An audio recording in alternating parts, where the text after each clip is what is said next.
we get out of this bodily designations first. I am this body. And then we start getting more realization that I am part and parcel of the Supreme. I have a relationship with Him, and how to revive that relationship. It starts with chanting of Hare Krishna, Krishna Krishna, Hare Hare, Hare Ram, Ram Ram, Hare Hare. It might sound like just a 16 words, and come on, what is it going to do? But it does great wonders. Thank you, sir. You're welcome. So any comment from the distinguished invitees? Any comment from the audience? Sir. Yes, sir. One question from me. That is, sir, you have said that nothing is in our control. Then why Lord Krishna in Gita had said, कर्मण्येवाधिकारस्ते मा फलेषु कदाचन? तुम्हारे हाथ में सिर्फ कर्म करने की ही कर्म पर ही तुम्हारा अधिकार है, फल पर नहीं. What is the next line? The next line is, तुम्हें वही चीज करनी चाहिए जो तुम्हारे अधिकार में है. कर्म के फल पर अधिकार नहीं. So what is in your control? Sir, doing deeds. How do you do deeds? With our, first of all, with our willpower. With the body. Yeah. Who controls the body? Mind. Sure. Yes, sir. Who gives the energy to the body to function? Food. Okay, even if you go that direction, who produces the food? Yeah, who nature. Gives the food? Nature. Who's nature? Yeah, God's nature. Thank you. Who gives you the energy to digest the food? Not Pudinhara. Okay. So this all are linked with that. The answer will be always. Everything is controlled by God. Yes, sir. Everything is controlled by God. But as you said that, हमारे हाथ में कुछ नहीं है. नहीं, आपके हाथ में है. Your desire, that's the only thing that we have. The desire, whether to work with God or whether to work against God. Yeah, thank you, sir. Just one question. Sir, जैसा कि पीछे थोड़ी देर पहले सर ने कहा था कि आपका जो कुछ आपके साथ हो रहा है वो स्पिरिचुअलिटी में उसको प्रारब्ध कहे जाते हैं. सर, एक एग्जाम में जाता हुआ व्यक्ति एक सोचकर अगर नहीं पढ़े कि भगवान है वो मुझे पास करा देगा, तो क्या वो पास हो जाएगा?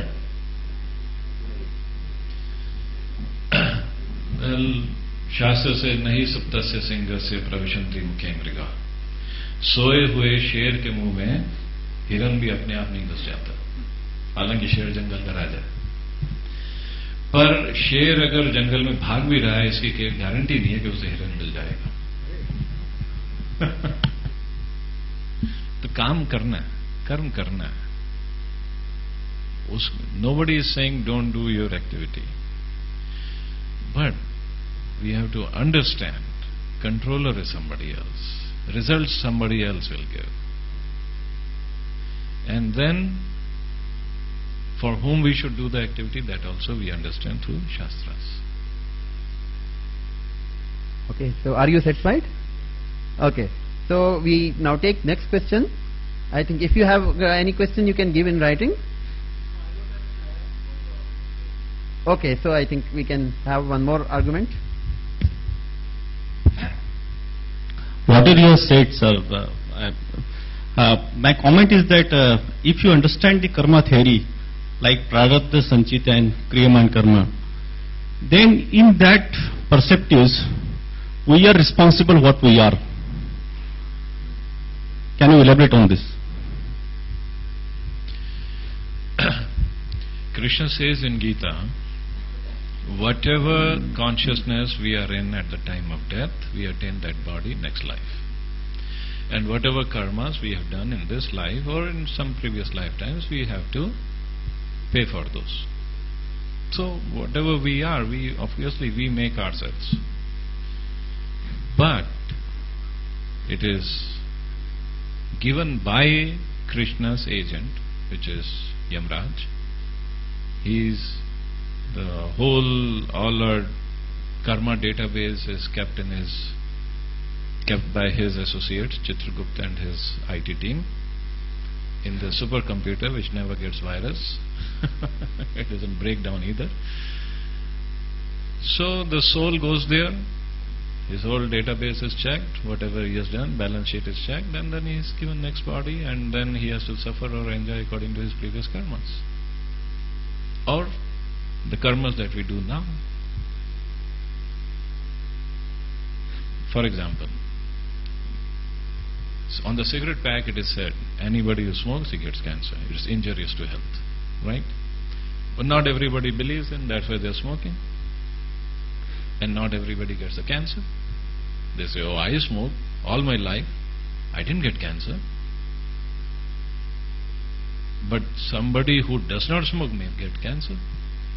So they say this whole philosophy is foolish. It's not philosophy, it's philosophy. The smoking gives you cancer? But no, the one who got cancer now, even if he is not smoking, he must have done some karmas in the previous life. And now, if he is smoking right now, he didn't get karma this lifetime, but it's waiting. He will get next lifetime. So we cannot run away from karma. It's very hard to understand, it's very intricate. It's not easy. What karma's reaction will come when and where, only he knows. Just because I have forgotten my previous life's karmas does not mean I don't have to pay for them.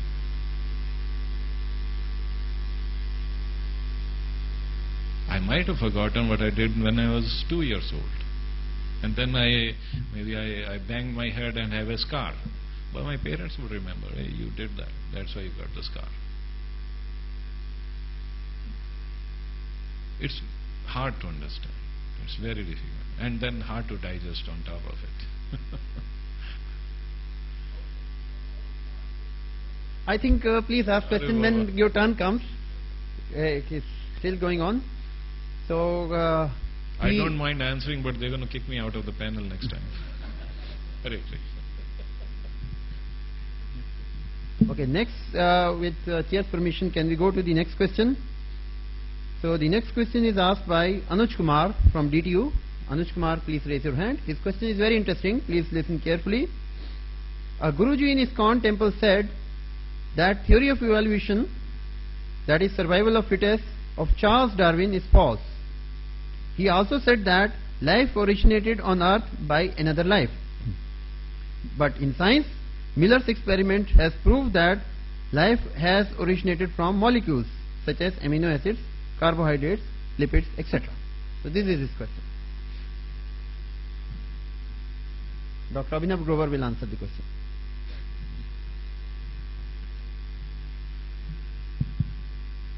So with due permissions of all the senior people, we would like to answer this question. So the first point made is the survival of the fittest by Charles Darwin. But seeing from the very observations, from the not going from the scientific viewpoint, but as a layman, even the children would not believe this theory. Somebody has read in complete detail what as Darwin says. So in one of the pages it's mentioned, like he was giving the theory from how the whale got evolved. So what he said, so once the bear was running and somebody was chasing it, and somehow there was a huge river flowing out in front of the bear. So suddenly the bear fell into the river, and from the evolution, because it had to survive that conditions, so it got converted into whale. So that was one of the fairy tales of Darwin. So I don't think any sane person would believe that. There was another instance in which it was mentioned, like once all the deers, the horses, they were eating those leaves from the trees, and then when all the trees, like the leaves at that level, they got exhausted, so finally it had to survive, it had to eat. So his neck, it got elongated and it converted into giraffe. So who will believe this? So that is the evolution from horse to giraffe to survive. Even in a daily life, everybody is coexisting. the poor is coexisting, the rich people are coexisting. And even that is also very difficult to define who is poor. Even the richest man out there is still hankering for more. So that means he is still on the poorest level, because he needs more out of it. The blacks are existing, the whites are existing. So there is no way we can distinguish, like we can say that there is a kind of evolution in that sense. Another thing is, people say about the chemical evolution. They say that we have all evolved from chemicals. Like initially there were some basic forms which came together under certain conditions, and they got changed into higher life forms. That is what this person has said. Where is Anuj Kumar? Yeah. But that's very unfortunate. Like in our schools, in our universities, from the basic level, it is being mentioned, like Charles Darwin's theory of evolution, and that is what we've been taught throughout our life. And we are kind of forced to believe in these facts, but though they are not facts at all. So what this Miller did, so they took some chemicals and tried to change into different higher life forms. Like they could have made some amino acid or something. But the real fact is, still by now, there are no experiments which have been carried out by mixing of which all the chemicals you will be able to evolve a life form out of it, a living organism or a living cell out of it. There are no experiments so far. So it's just like a post-dated check. We say that it could have happened in the past, it can take place in the future, but what is at the present? Like we are not able to bring out a single life form from the chemicals. So even this theory doesn't hold true. From the evolution point of view, like we all know, from where have we come from? Like this human form is made out of what? Is evolved from what species? Monkeys. But there is a correction out there. You can say that you are life forms, but not mine at least. I don't believe in that. Like what Srila Prabhupada used to say, like his grandfathers can be so and so, but not mine. The reason being is, monkeys are still coexisting, the humans are there. So how can they have been evolved so far? And if you go by the soil layers, so there have been so many reports, like the remains of the humans, they are much below than the remains of the monkeys. So that means humans have evolved much before than monkeys. So I hope this would answer. Any query?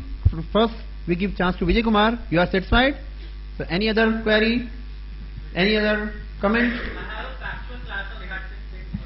Mike, please take mic. Sir,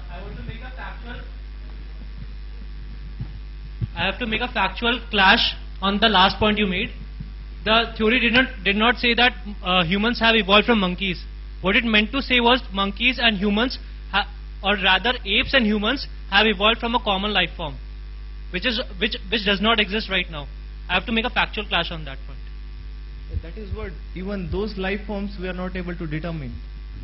So there are no facts out of it, saying that there was something, some imaginary position from which they have branched. Is that what Darwin says? But our point of view is, the humans and the monkeys, they are different life forms, and they have been coexisting, they are coexisting. So there is no kind of scenario which separates between these two.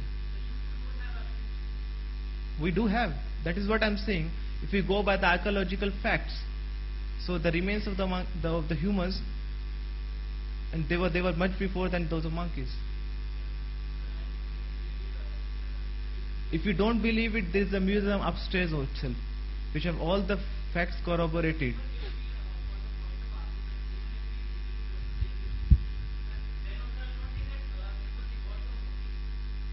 No, nobody told that. Yeah. Please take mic, and please be brief and pointed.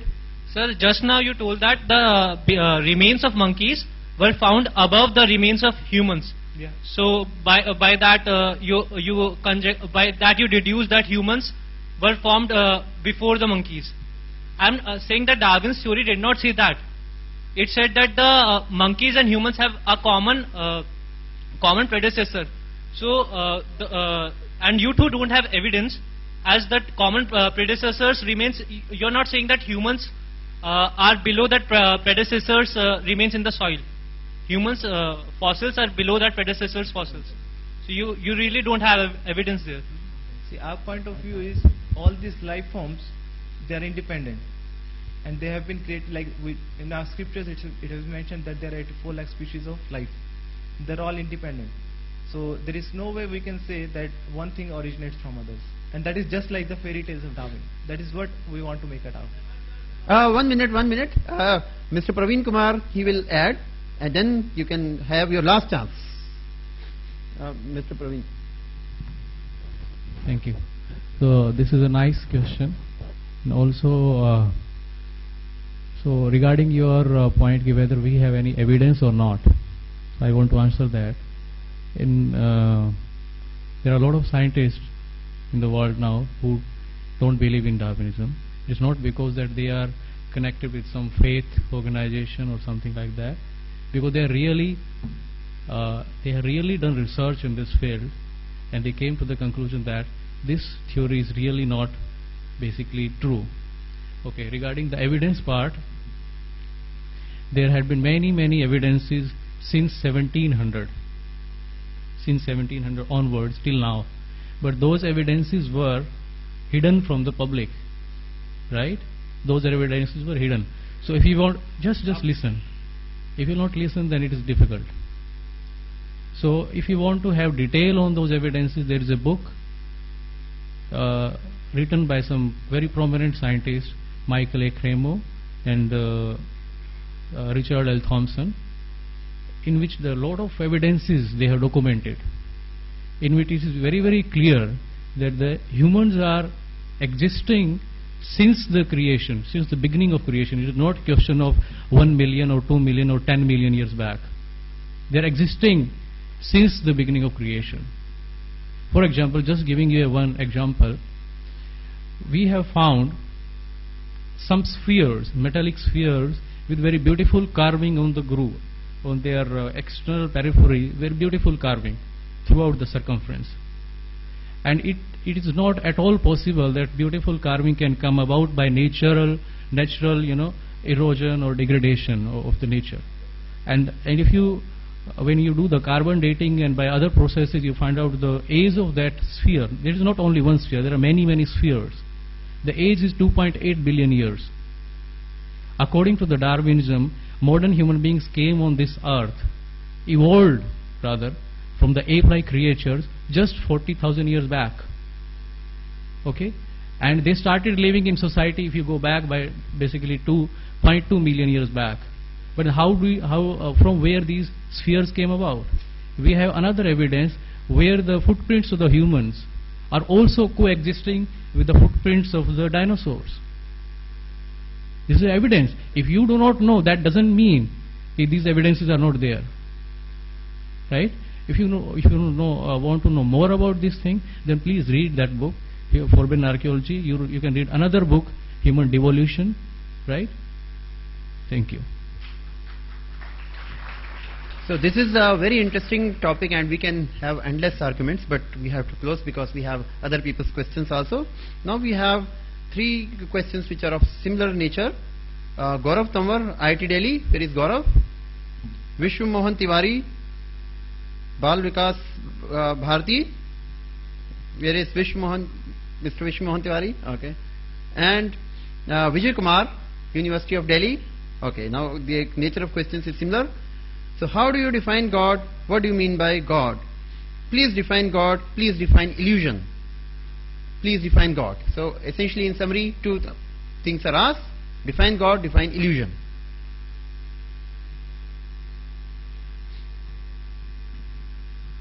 So this will be answered by Dr. Abhinav Grover.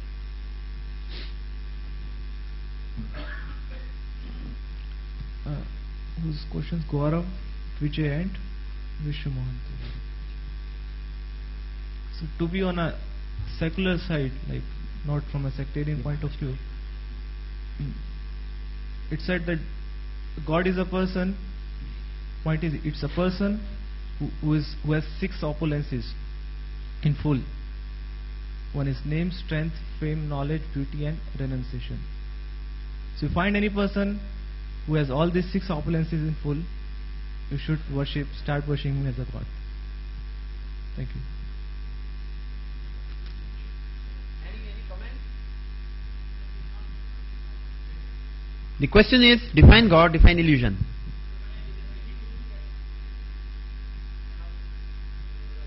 I think elaboration is needed. Okay. So, the richest person out there in India, so you can take out anyone, maybe Ambani or Birla or Tata, or I know about Tata. So what this person has is, he must be having lot of wealth with him, lot of power also. But do you know what he eats? Actually, he doesn't eat. He only drinks, and that also the soup or the dal. So he couldn't eat because his health is not with him.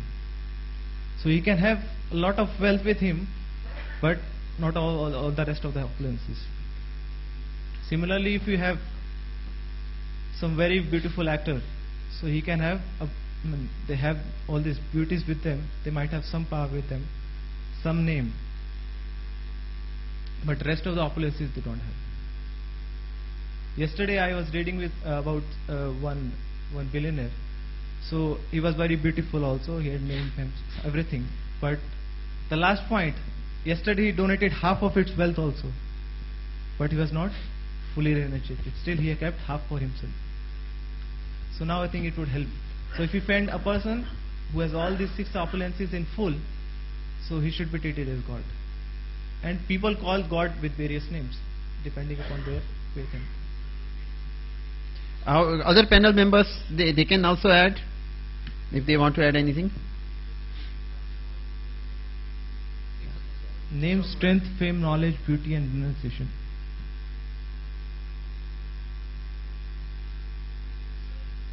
You got the 6 opulences? Sir, but what... let first the completion, then when your turn comes, then speak. You got all the 6 opulences of God? It's mentioned in scriptures. So fame, strength, beauty, knowledge, wealth, renunciation, all in full. Not the most, but in full. He is still detached from all the opulences, even if he has in full. That is God. Money, knowledge, strength, beauty, and he is famous throughout not just the world, all the universes, but still he is detached. He is detached to the extent that he maintains the people who don't believe in him. He maintains the people who work against him. He still maintains them. He is detached. This is detachment. If you want like Vedic evidence, how many of you think if somebody tries to kill President Obama and Obama gives him liberation, not just pardon, liberation, okay, you are free to do whatever you want, Krishna gave to Putana. That is renunciation. So according to Vedic text, Krishna is God. So any comment from distinguished invitees, or any person would like to make comment, maybe last comment? Sir? Yes. Sir, It's hard to find out. okay. Sir, what I was expecting was that more of the definition of the God that you believe to be controlling the nature, or to be controlling the who you say has created the universe, or the entire cosmos.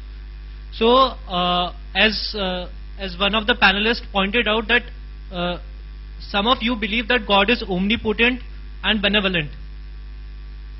Sir, I would like to make a classic argument against that, that if he is omnipotent and if he is benevolent, then why the forced evil such as murder, rape, theft exist in the world? If he is benevolent, means he wants to have good of the people, then either he is not omnipotent because he is not able to curb that evil, or he is not benevolent. If he is able, then he is not benevolent. Even if he is able, he is not curbing that evil, means he is not benevolent. I got it. Please be brief. Should I answer? Once a person went to a barber for a haircut. And the barber said, and the person was a holy person, he was a monk. So barber, since he's a holy person, barber started talking about God. Obviously that is the only conversation he can have. Not about movies or cricket or whatever. So barber said, I don't think there is somebody called God. If there is God, why would there be rape and victims? Why would be natural calamities? Why would be poor people? Why would there be suffering and this and that? And the monk tried to answer him logically, but he won't listen. The monk said, well, I have to tell him some other way. So after the haircut, monk went outside in the street. So he came back 10 minutes later. He said, I don't think there is anybody called barber. The barber said, what are you talking about? I just gave you a haircut. He said, if there was somebody called barber, why would there be so many people outside with hair growing and unkept hair and this and that? We don't worship barbers. Well, let me complete. Let him, please do not interrupt in between. Please. And please, if you have any query, please raise your hand. So barber said, well, if they don't come to the shop, if they don't come to me, how can I cut their hair? Monk said the same thing. If these people who are suffering, they don't go to the God, they are going to suffer their own karmas. What can he do? Even if, even if he is omnipotent, he is all merciful, he is all knowledgeable, he is everything, but he has given this independence. The soul is all independent and he does not interfere with anybody's independence. So whatever you do, you have to pay for it. He is not interfering. That is his mercy. Because he does not want robots here. He wants independent people, independent living entities who love him out of their independence. He does not force anybody to surrender to him. That is his mercy also. Although he knows everything, he does not interfere.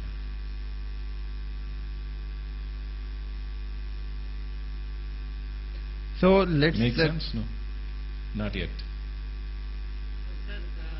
Please raise your hand. Please don't speak without being asked. Okay, I think Jit gentleman, yes sir. Please give the mic to Jit sir. Everyone should get chance, not that one person is hogging the mic. So if you have any query, please raise the hand. Don't, because this will create chaos. Hello. Please introduce yourself, sir. I am Aditya Kumar. I am a life member and a lawyer by profession. Actually, I am not asking anything. I am just trying to comment in a humble way. So many questions will always remain unanswered and unsatisfied. His Holiness tried to satisfy the query with the barber anecdote, which is quite alright, but still one would always be putting a question in one's mind, why so many abnormalities, irregularities, diseases, rapes and antisocial things, poverty, so many things happen. It was all explained beautifully that it is due to the past deeds. That's why it happened. Everything is related to past deeds. But still, I have read somewhere there could be another reason. There could be another reason. Maybe I'm not criticizing God, but there could be another way of thinking whereby it is said in Puranas or some kind of scripture that God created humanity for his enjoyment, for his recreation. He was alone. Maybe I should be corrected in a proper way. And he wanted an entertainment for himself. So he created this world for his enjoyment and recreation. This is somewhere certainly laid out in the scripture. If that be so, then, like we enjoy a movie full of crimes, then whatever is happening, maybe part of that is related to past deeds, and another part of it is just no reason only, then God enjoys that. I would say that. Otherwise, how would we explain that philosophy which is preached in one of the scriptures that God created this world for his enjoyment because he was alone? This is the question. He should have just played cricket then. Why? Or he could have gone to play golf. Why create a world with so many murders and rapes and crimes? I don't think he's getting any enjoyment out of this. God was never alone. He says in Gita, Mame Vansho Jeev Loke Jeev Bhuta Sanatana. Jeevs are all the living entities are Sanatan, eternal, always existing.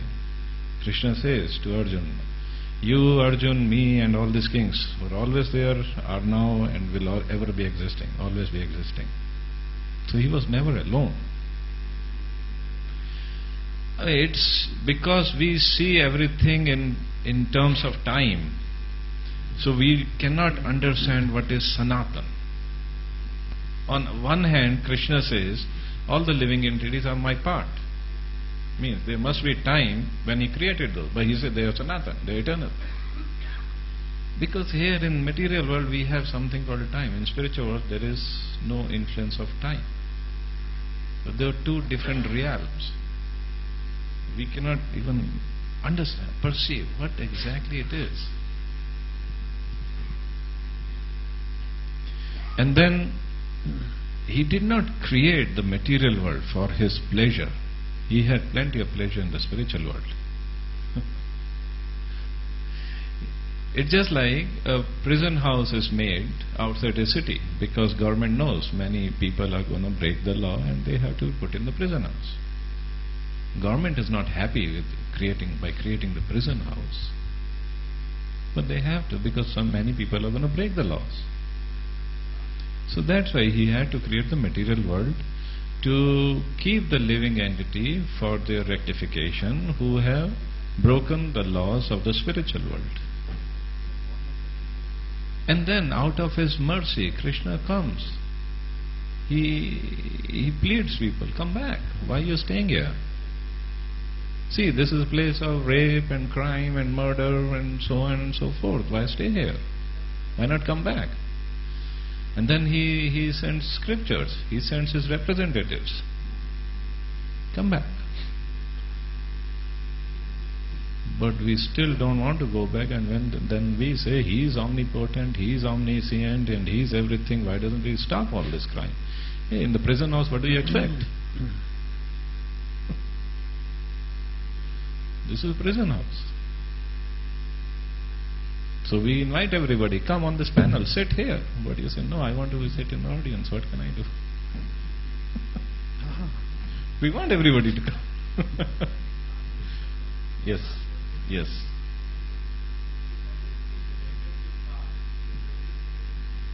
If everything is related to the past deeds, and whatever suffering a person is going through is related to the past deeds, then will it not be an interference in the act of God because God wants someone to suffer in one or the other ways, poverty or disease or crime or whatever it is. But by giving charity, by trying to help, for which so many NGOs and everybody is enjoined upon to help people in their distress, how will both the situations be reconciled? Because the God says you have to suffer, then somebody comes and offers some help. Is it not interference in the act of God? Then let him suffer. Why do people come forward? Are they justified? Audience, I request, please switch off the mobiles and please listen to the discussion carefully. Well, my question for the audience: how come I am getting all the difficult questions? He is Maharaj. He should be getting.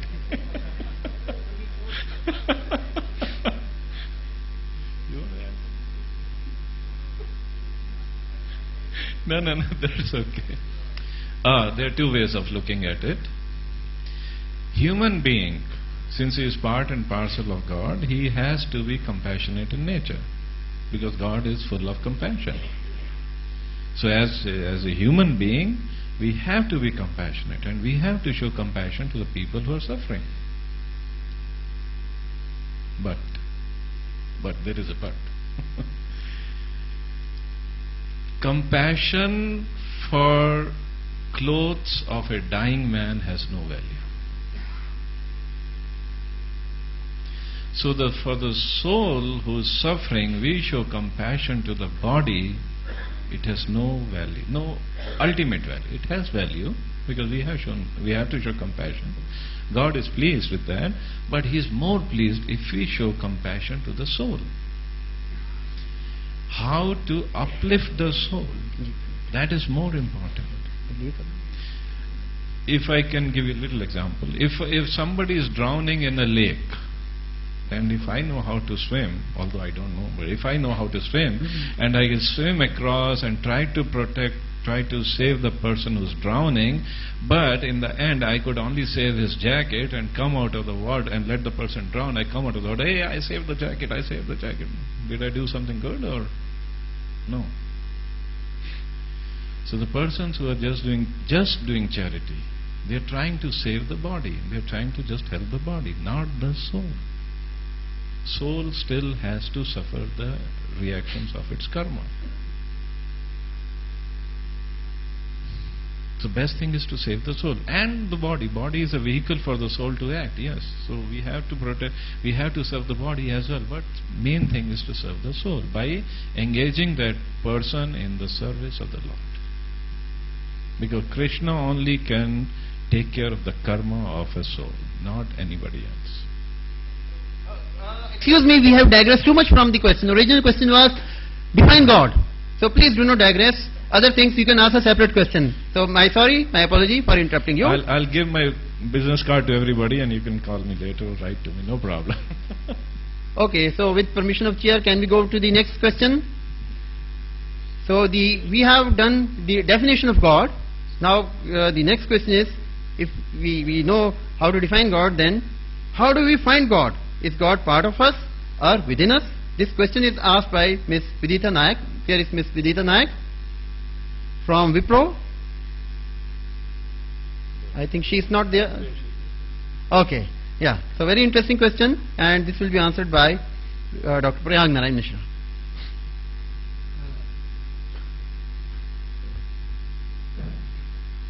Vidita Nayak ji, many thanks for your question. There is a very nice story described about finding and defining God. There is an elephant surrounded by 7 blind men. Have you heard about it?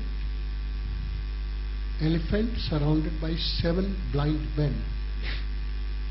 So one person is holding the tail, other person is holding the trunk, third person is holding the front, and each one is describing the elephant in the way they see. One says the elephant is like a wind fan, other says it's like air, and all the 7 answers are outwardly answers. Now let us go to the scriptures. There are 3 categories God can be put into, and our learned scholar Ved Vyas says in Sanskrit, and I'll say slowly, Brahmeti, Paramatmeti, Bhagwaniti, Shabdayate. Krishnas tu Bhagwan Swayam. Meaning, there are 3 stages of God realization. The basic one is general. God is everywhere. Middle stage is localized realization. God is present as Supreme Soul in every living entity, in the heart of every living entity. And the most advanced stage is God is a person. God is Bhagavan. He is possessor of all six opulences. He is complete. Nobody else other than Krishna is God. Everybody else is either as demigod or something else. Now, Krishna has pastimes, leelas, avatars and all that. So, to sum up, to answer your question, three categories. General, God is everywhere. What does everywhere means? He is in a tree, yes. He is in earth, yes. He is in the sky, yes. Whatever you can visualize, see, God is there. Presence of God is there. Localized, He is in your heart. Is He in your heart? Yes. Is He in my heart? Yes. Is He in your enemy's heart? Yes. And Bhagavad Gita again says that who is a learned person? The learned person sees same Supreme Soul in God Eater, in elephant, in a dog, in a Brahmin. So if you can realize the same soul present in all four, you are a learned person. So that answers how to find God. Is God part of us, within us? So that part has been answered. Now, how to find God? I have been given a chit here, answer should be brief. But I am tempted to go little out of time, just for sake of please switch off the mobiles. Just for sake of interest. When I was young, I am still young, but when I was young, I was also seeking union with God face to face. In my process, I read lot of books from Gita Press, read lot of books from Paramhans Ramakrishna, by Vivekananda. Finally went to meet Vivekananda, finally went to meet Vinoba Bhave in Pavna, stayed 7 days with him, asked him lot of questions. And one of the questions was, have you seen God? Went to South India, Pudukottai, met personal secretary of Maharshi Raman, who was 84 years old, Lakshman Sharma, his name. Asked him same question, Sharmaji, have you seen God? And his answer was yes. You know how his answer was? Classical Vedic answer. And that answer was, he gave me 10 instructions. He said, follow this for 90 days, you will see God. So I followed those instructions for 90 days. I had never looked back. 40 years ago, in Hamburg, Germany, person next to me was a disciple of Srila Prabhupada, reading the Krishna book. We were waiting for the train. I was looking what kind of book he is reading, Krishna. And he gave that book to me for 5 marks. I read the book, which in Hindi and all I had read before. But this was a book by Swami Prabhupada. So that changed entire life. I never had to look back. I met 1, 2, 3, several disciples of Prabhupada. Came to America, met several disciples, including his personal secretary, Tamal Krishna Goswami, in Houston, in Dallas, and all that. Lot of questions, lot of answers, but never had to look back. For you, if you want to see God face to face, this is the answer Prabhupada is giving. Read Srimad Bhagavatam. chant holy names, your connection is established with Krishna right away. He will answer your call right away. As long as you can chant 16 rounds every day, as long as you eat blessed food, prasadam, as long as you go and meet people outside, distribute them Krishna books, you are 100.0% connected with Krishna. You never have to look back. There won't be ever any misery in your life. You will be happy, you will be lovable person. So in nutshell, 3 things. What? Read or hear Srimad Bhagavatam, eat prasadam, chant holy names. So simple. In busy life you can find time. At least you should get started. So with that, I will say that if you have any further question, please. Thank you so much. Hare Krishna. Any comment? Any query? So are you satisfied with the answer? Okay, good. She looks highly satisfied. So any other comment by any distinguished invitees or panel members? She should get a calendar. Okay, one query, sir. Please give the mic to sir. Then we move on to the next question.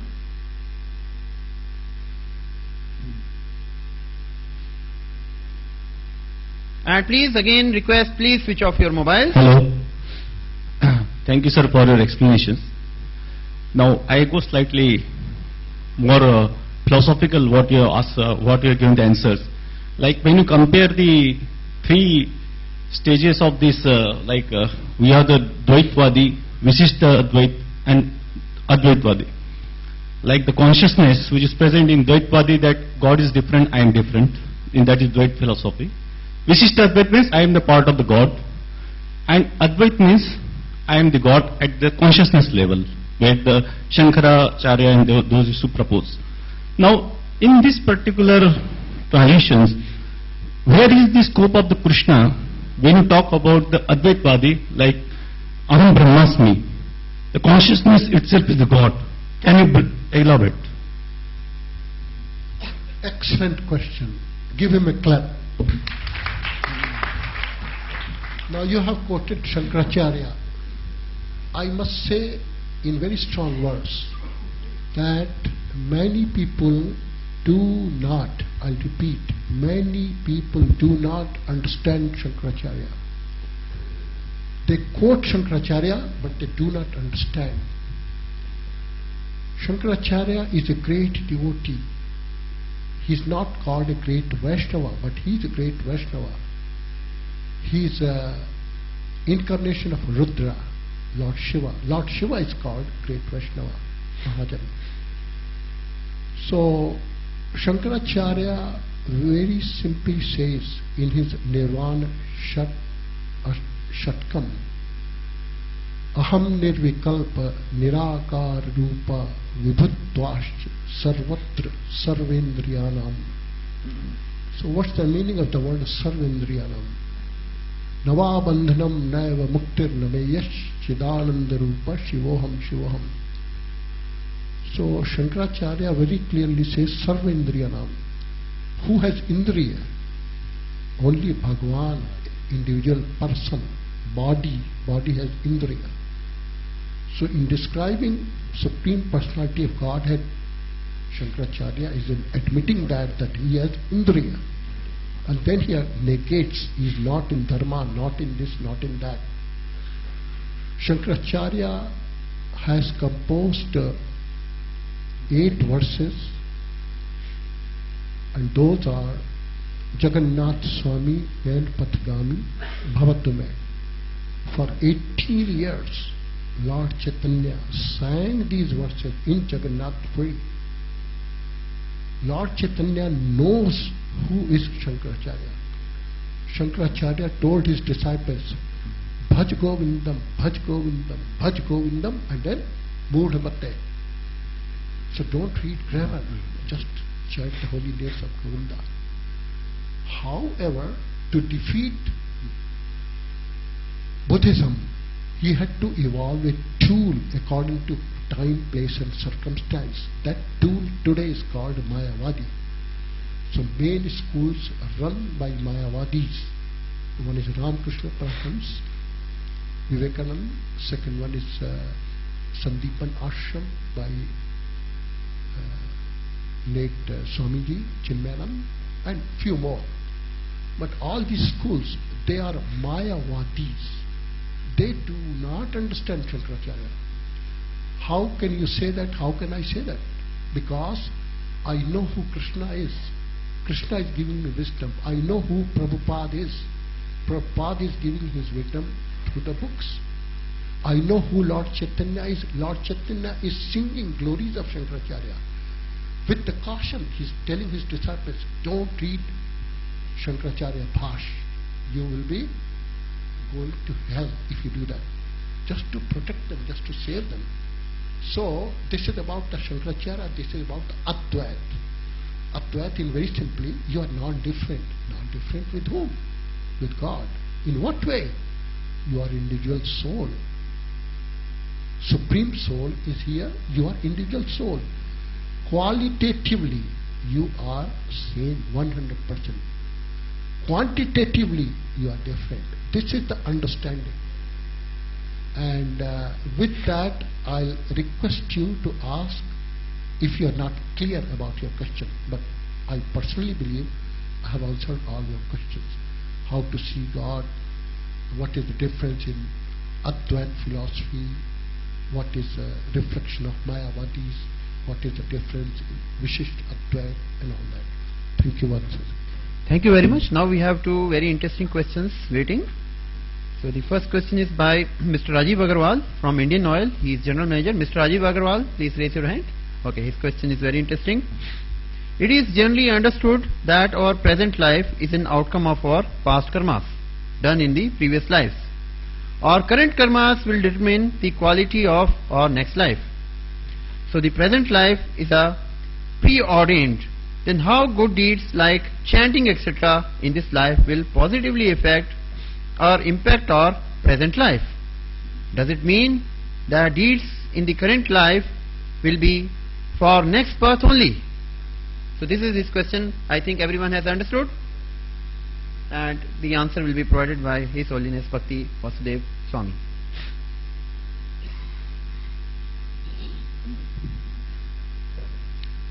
Thank you very much, Rajiv.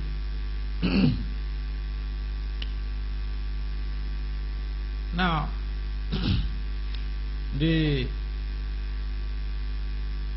effect of chanting or the impact of chanting God's names, Krishna's names, have been documented in the academy. And I know vividly a dissertation in Florida State University in 1999. A dissertation was titled "The Effect of the Hare Krishna Maha Mantra on Stress, Anxiety, and Depression." So this is a PhD dissertation. And so a quantitative research was conducted. And the results show that there is a powerful effect, positive powerful effect of the chanting of Krishna's names on stress, anxiety, and depression. People who have depression, they are very much susceptible to suicide or harming themselves. And so this evidently proves that this mantra does transform people positively. It creates a positive change in people's lives. So it's not just about the next life, but even in this very life, this research brings to bear that we are guaranteed of a positive change in our lives if we simply embark on sadhana that entails chanting of Krishna's holiness. And therefore, even it creates a viable future, not just only in this life, but even in the next life. So it is not just a question of just prioritizing based on our whims.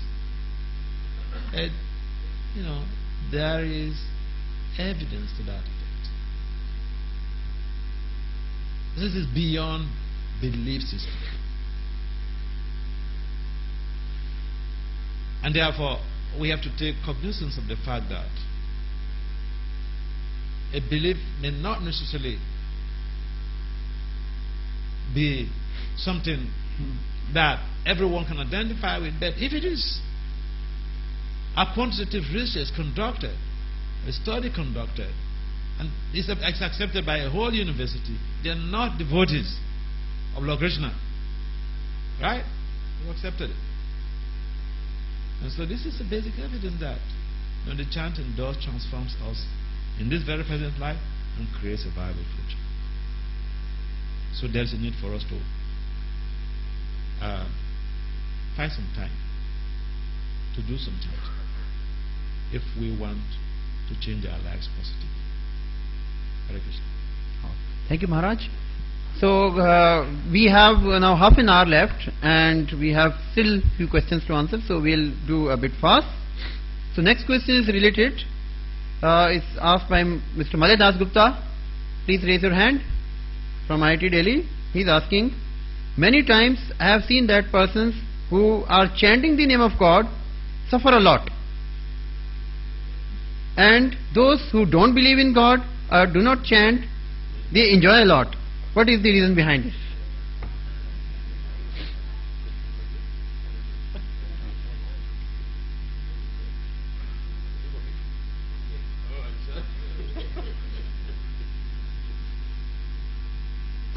That's another interesting question. And this is also something we see in society. Sometimes some very good people, they suffer a lot. And, sinful people, they enjoy like anything. So-called enjoyment. So, it creates a lot of doubt in people. Whether they should really be good people or pious people or not. But the point is, like we find, like in India here, if you have say a big cake, and then you have to say for instance you're a rice farmer, you farm also on basmati rice and the other type of rice or whatever, and each time you make the harvest, say you make, first of all, you make the local rice, and so you put it in the pan in that cake. But if you want to cook, you have to get the rice from the tap-like sauce below. You put in some local rice first, and then later you started farming on basmati rice. So you came to Philippa with basmati rice, and now you want to go and cook. And because it's been a long time you've been doing this farming, and so you want to collect the rice for cooking, and you find that it's a local rice. And so the doubt is, what? I put in basmati rice there, so I'm supposed to get basmati rice. But then apparently you forget that you put in the local rice earlier, but because the basmati rice is the one on top, and especially this happens if the person who wants to cook is even not the farmer, because he just sees the basmati rice and then he says, oh, here comes, get the rice from this, and then he collects the rice, but then it's a local rice. So the question is, why? The point is, what has been stored earlier, he's just getting it now. By the time he finishes that local rice, then the basmati rice will start coming. So this is how repeated epistemology works. It's an, what will I say, in an inescapable route or inescapable route that you're going through and you must actually come to the end of the tunnel. So, it's not something that we can circumvent. In other words, the good person, so-called good person, who is suffering now, he has committed some bad acts, some bad things in the past. And the so-called bad person who is enjoying now, he has accumulated some pious merit from the past. And in this life, right now he's enjoying it. But it doesn't mean that he's sinful or has sinful involvement now. He will not catch up with it. He will catch up with it at some point. He will catch up with it at some point in time. So we should not be discouraged to be good doers. In fact, in the Bhagavad Gita, Lord Krishna mentions that the good doer will never be perished.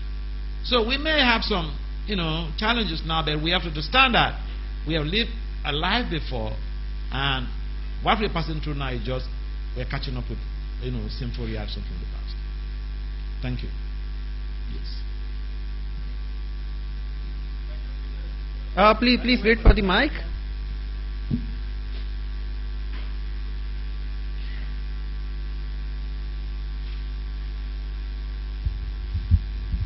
And please be brief. The question is that... please announce your name. Please, before start of the question, please announce your name. I am Prasad. If you have done good deeds, you got to get the mercy of God. And His mercy would be to reach Him. And it is possibly not for coming down on earth and again having physical enjoyment. What is your take on this? I said if you've done good deeds in your last birth, your karmas are good, you will go, this birth you will need, you will have His mercy, God's mercy. And if you have God's mercy, it is to be used to reach Him. And so good deeds should not necessarily get you to enjoy physical comforts and this life. All right, thank you. There are different types of good deeds, because we have the good deeds that condition you to this very material world, but we also have superlatively good deeds. In other words, transcendental good deeds. That it's like karma. You're performing some good deed, but it doesn't bind you to this world.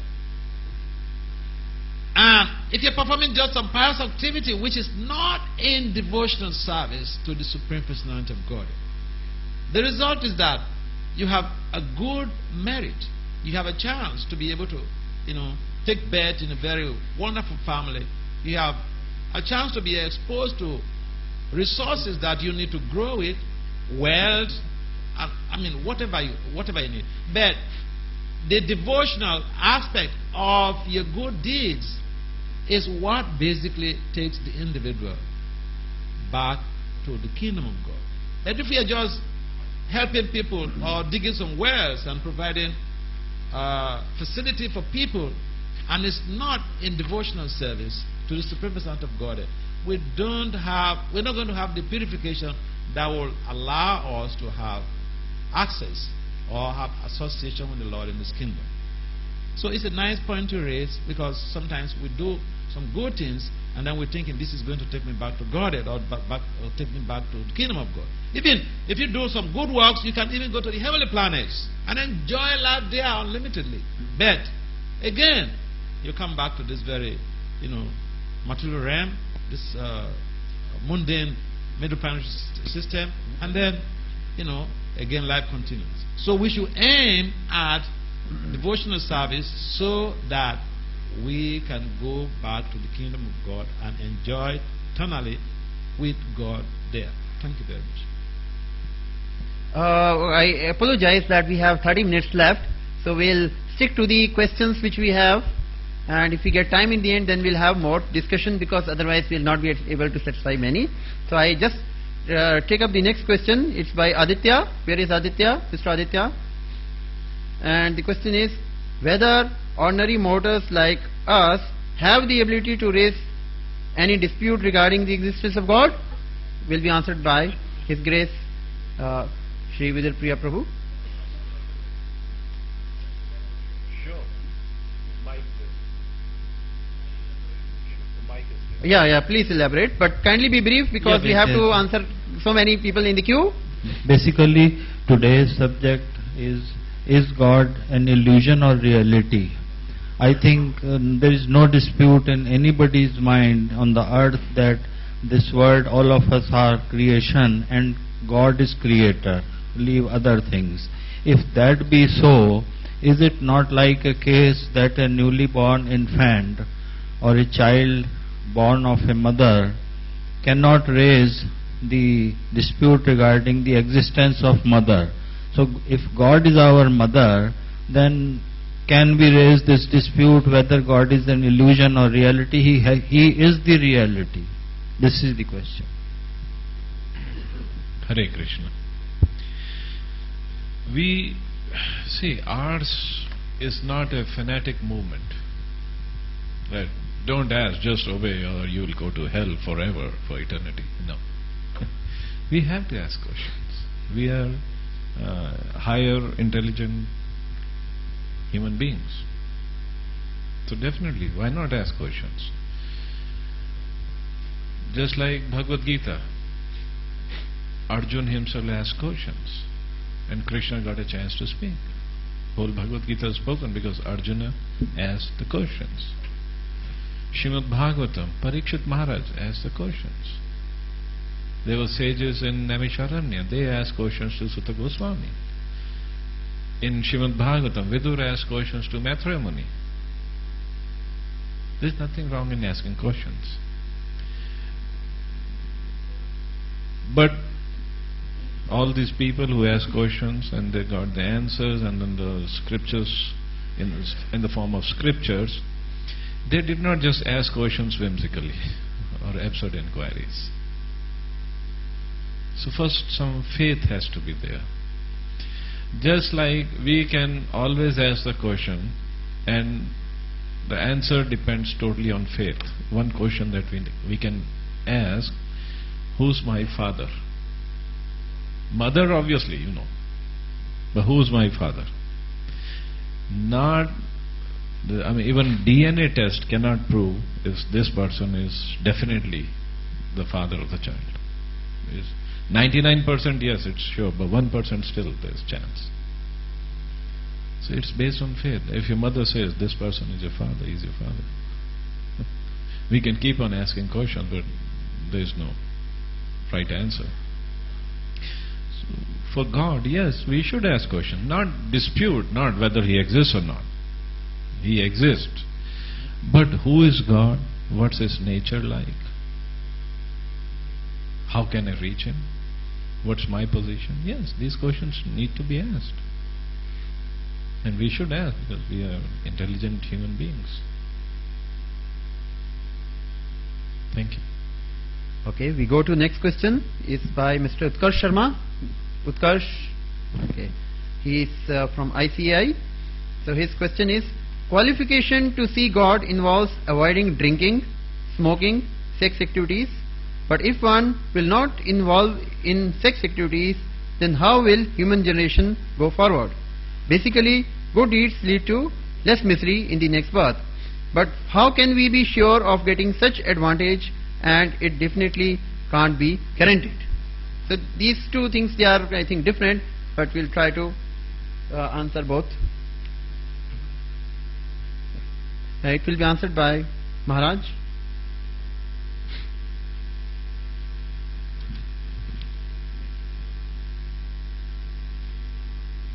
So, thank you, Sharma. This is very intriguing question, a stimulating question, because what you raise here are basically things that a majority of people are involved in. Why they do this? They want to enjoy. They want to enjoy the senses. And you see, our teachings, we're not just making laws. Nobody can follow laws. Because now, even in each and every country, there are criminal codes. But people flout even the criminal codes. And the police get them arrested. If even you see someone being punished for a criminal act, right in that very spot, you see someone committing a crime.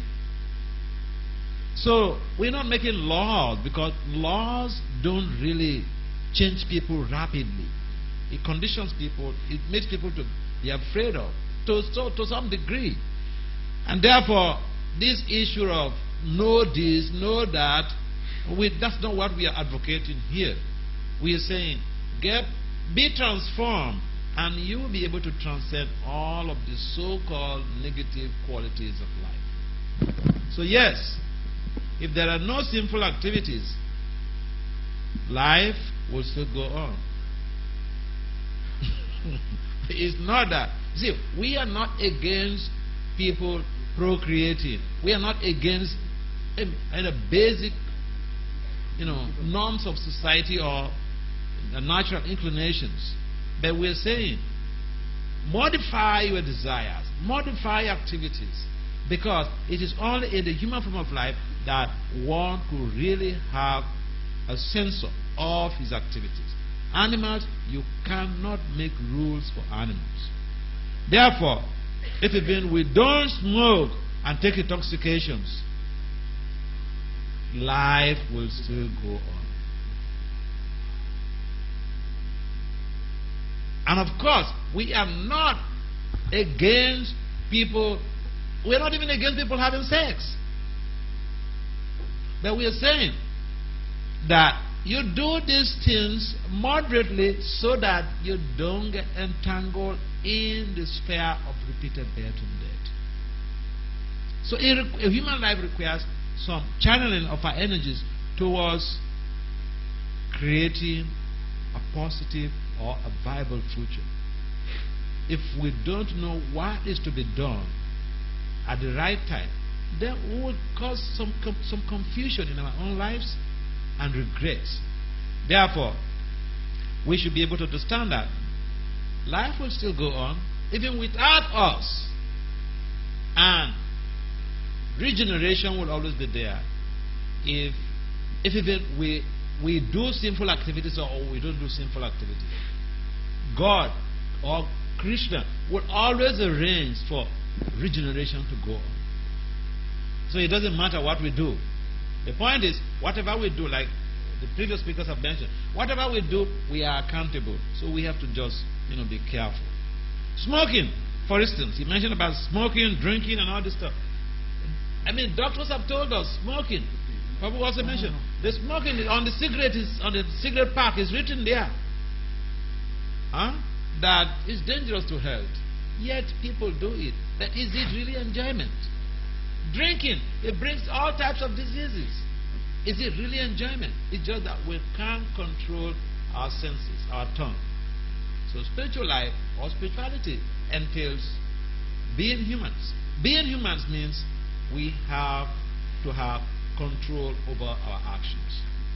And so, if we have that in mind, then there is a definite assurance. In the Bhagavad Gita, even Lord Krishna mentioned, just do all of these things and you're right, you're guaranteed. Suppose the President of India says, alright, come and visit me, come and collect a check. Then you ask, what is the guarantee that I'm going to get a check? The President of the country was elected by the citizens, and he has invited you, please, my friend, come and get a check of this amount. That is a guarantee, because he cannot lie. The same way, we have been guaranteed, if we perform devotional service, our lives will be auspicious. There is no doubt. Evidently, you see what Prabhupada has done. He went to the West, changed hippies to happies, hippies to Goswamis. Why not? Hare Krishna. Okay, thank you. So we ask the next question is by Shaju Unikrishnan. Please raise your hand. Okay, he is from IIT Delhi. His question is, there are many questions which are answered by spirituality which science has taken years to find out. Can spirituality find out existence at other life forms in other parts of the cosmos? If yes, why is it still not done by us to assist science in finding them? His question is the assistance offered by spirituality to scientists. This will be answered by Dr. Abhinav Grover. So this question forms the base of our institute. So the name of our institute is Institute for Science and Spirituality. So we're also looking for the convergence between science and spirituality. There are many people like nowadays the talk is going on like we're separating scientists from spiritualism. But the final goal of scientific discoveries should be like we should be able to appreciate the Mother Nature, how it's been created. So the question which stands here is like what spiritualists can help to scientists. So already there have been a lot of studies, like it's been reported in our scriptures, like about the fire bacteria. Only it's by now that people, scientists have discovered that there is life form in even in fire also. Then we have like all the stages of a development of a child in the womb. So it's also already mentioned in our scriptures, but it's only now that scientists are discovering it. Like they're telling out what are the stages. Like it starts from a pea, then the leaves develop, then it goes to a mature, and then at what time point that soul enters.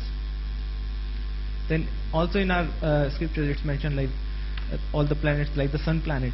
So the planet is there, and they're all inhabitants also. They're there. It's a kind of complete kingdom inside the sun. So what scientists they generally do is we try to research. That is what the name of the term is, research. We're just researching what is already there. Basically what Newton did. So he discovered the law of gravitation. So what he saw, that's a basic simple observation. He saw an apple falling down. So he discovered the laws of gravitation.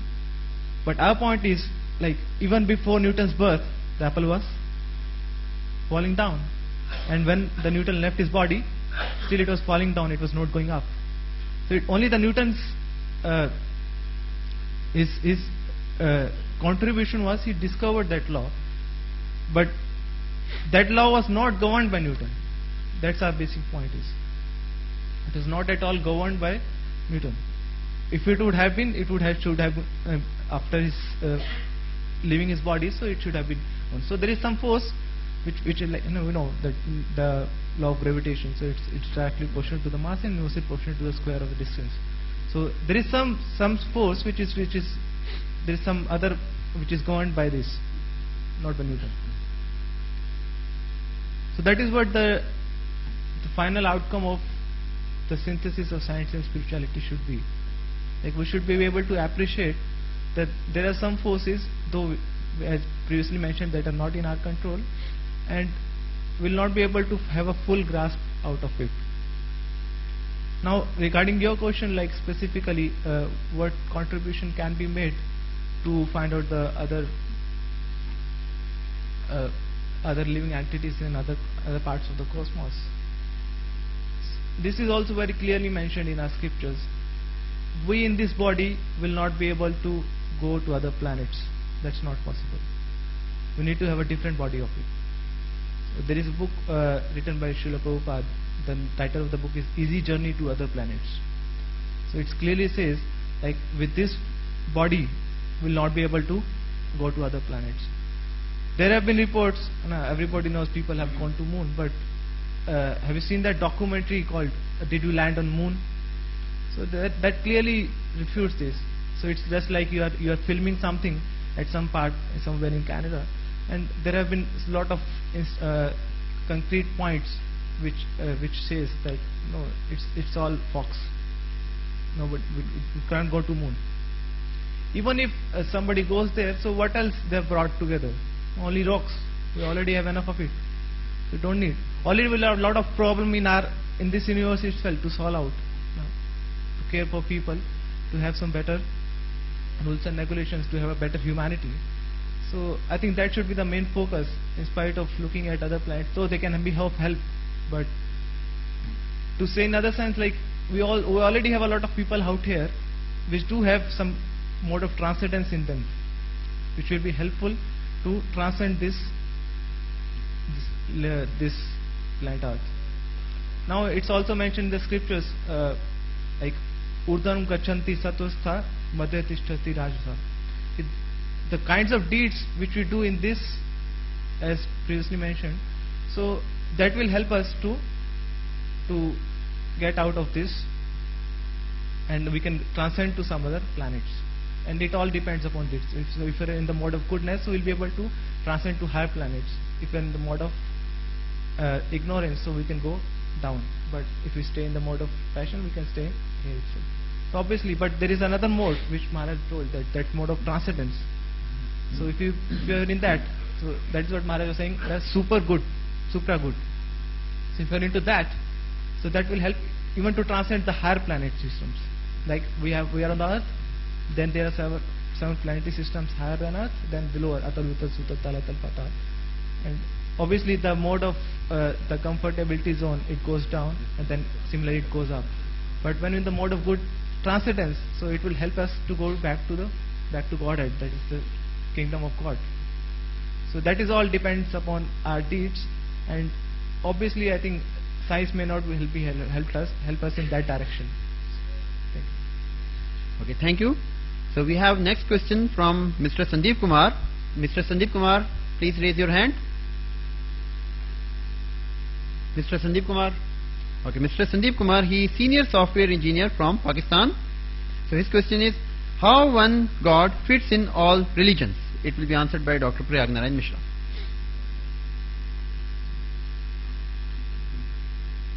Salam, Sat Sri Akal, Namaste, Hare Krishna, Om. So let's take example of President Obama. Title is Obama, President. He is father to his two daughters. He is husband to his wife, Michelle. And he is a boss to his employees. And he changes clothes 2 times, 3 times in the day. So same example about God or personality of Godhead. You can have personal relationship with God as a servant, as brother, as husband, depending upon how you want to serve or how you want to have Him. You can have God even as your child, just as Mother Yashoda did. Now, what about one God fits in all religions? So, religion is a word which comes from Greek word religios, and the Sanskrit word is dharma. Dharma means true nature, which is belonging to the entity, to the individual thing, to the substance. So you will see there are many religions, Christians, Muslims, Jews, Buddhism and all. There are many followers. But Swami Prabhupada says that there is only one dharma, and that dharma is eternal dharma, Sanatan dharma or Bhagavat dharma. All other are imitations. Give you a simple example. In Christianity there are 400 branches. I am saying that because I am living in America, which is land of Christians kind of. In God we trust, they believe, they say. But there are 400 branches of Christianity. I'll also give you an example of interfaith movement. In Phoenix, Arizona, there is interfaith movement, Arizona Interfaith, established 18 years ago under Dr. Paul Eppinger. There are 28 religions which meet once in a month. There is a harmony. When there is murder taking place or some accident taking place, some mosque or temple put graffiti, then all the leading members of such a faith come and sympathize. Taxi driver being killed just because he looks like a Sikh. So all these interfaith, they meet with each other once in a month to spread the knowledge that essentially it's one God. You can choose the way you like, but essentially God is one. So different faiths and different followers, but in essence it's only one. So how it fits? It fits just as I said. You change your dress 2 or 3 times a day, you are still the same person. Your personality doesn't change. So one God fits all. Thank you. I'll also comment another quick question. I was asked to relate that to Bharat Tiwari. Is he here? Bharat Tiwari? Yes. You are from IIT Delhi?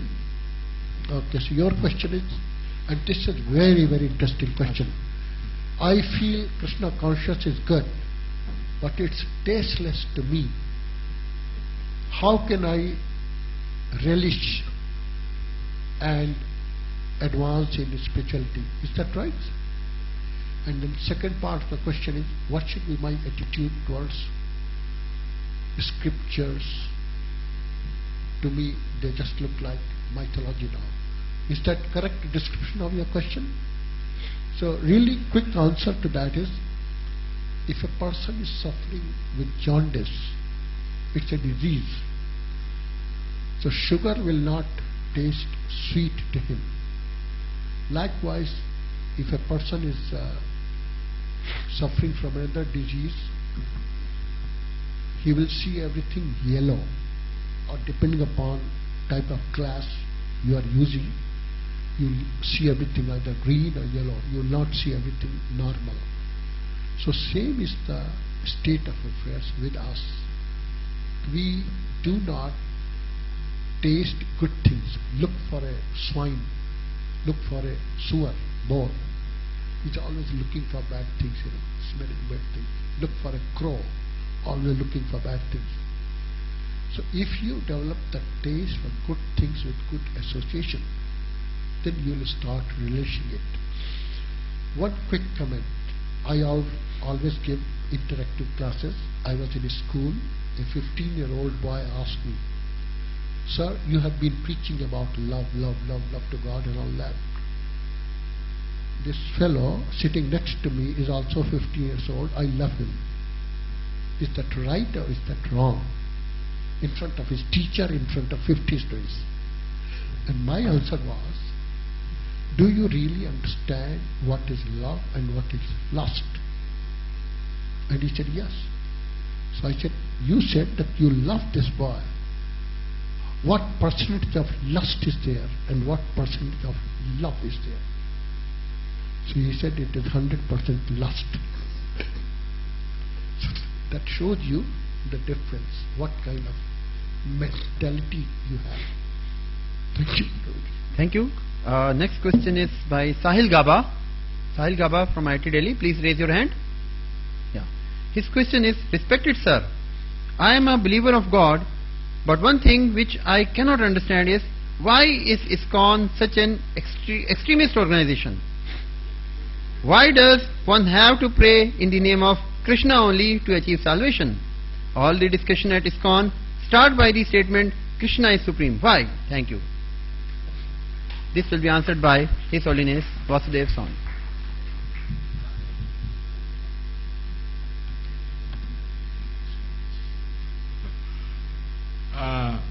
That's a good observation that we are extremists.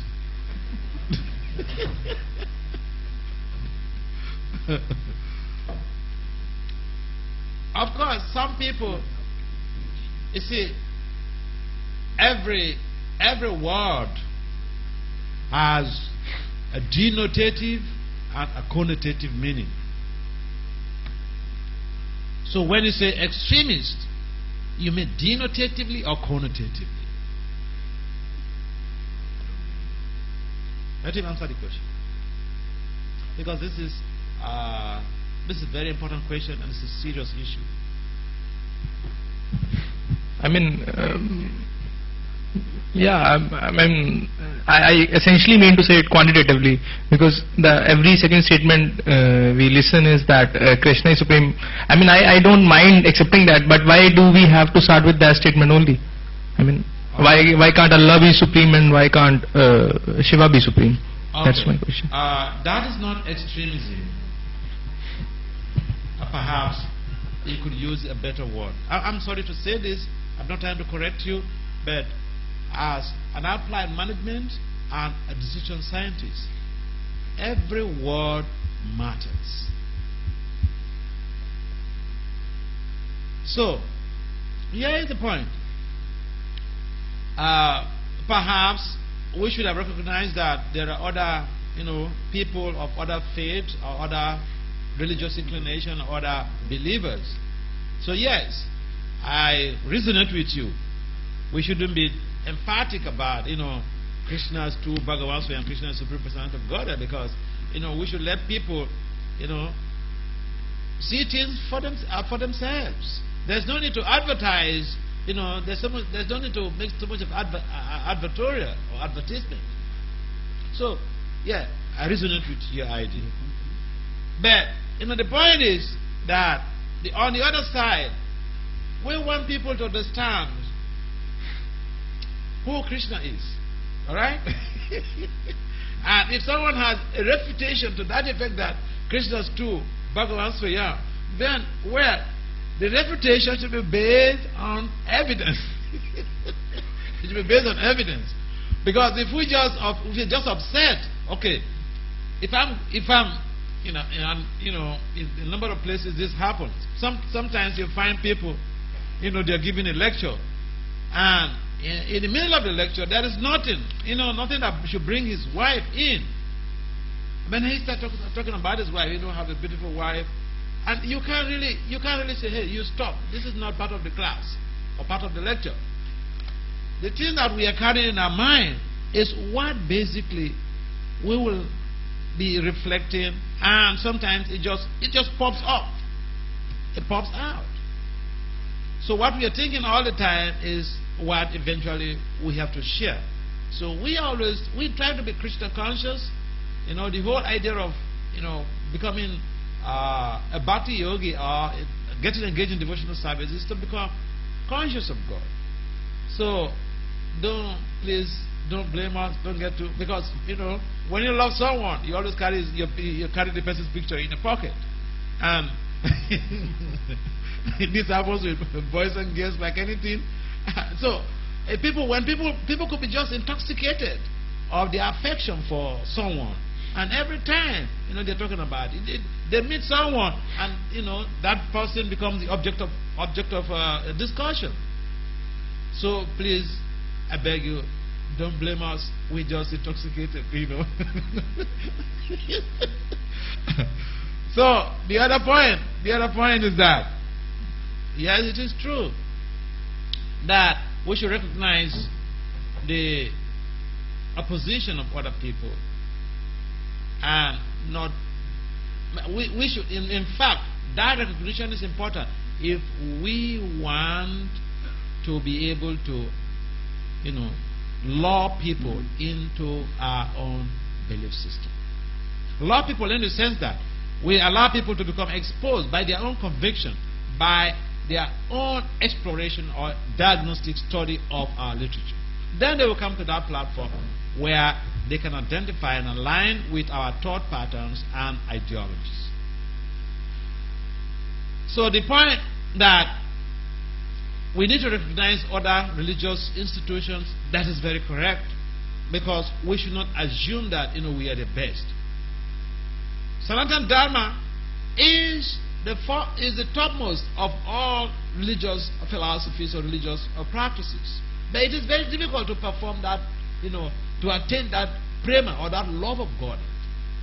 It is very, very difficult. People may philosophize it, but it is very, very difficult. So we know that, and therefore we should not make it like a push, or otherwise people will say, but like the words someone put here, you're fanatical.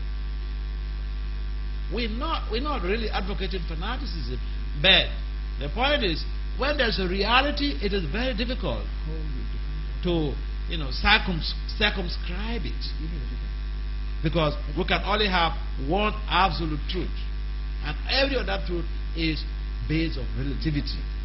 So other speakers have mentioned about the position of Lord Shiva, Lord Brahma, and the other deities. And Krishna specifically mentions in the Bhagavad Gita, Aham Sarvasya Sarva. He mentioned categorically, I am the source of all what? Creation. It's not we who are emphasizing it. This is what he declared, and we cannot rule it out. He is the Supreme Personality of Godhead, and we can't do anything about that. Great sages have also affirmed to that. Vyas has affirmed to that. Great personalities have affirmed to that. We cannot change it. But yes, we have to recognize the position of other people. And therefore, we are not trying to be salvationists. We don't want to save our own necks. If we're doing that, people from other countries, other continents will not be, taking up this banner of Krishna consciousness, this very culture, and become exponents of very culture. They wouldn't have. And therefore, you should appreciate what other people are doing to promote the culture, their cultural heritage. Yes, it is important for us to identify what each and every one is doing, and we should have a sense of appreciation of what other religions or other people in other faiths are doing.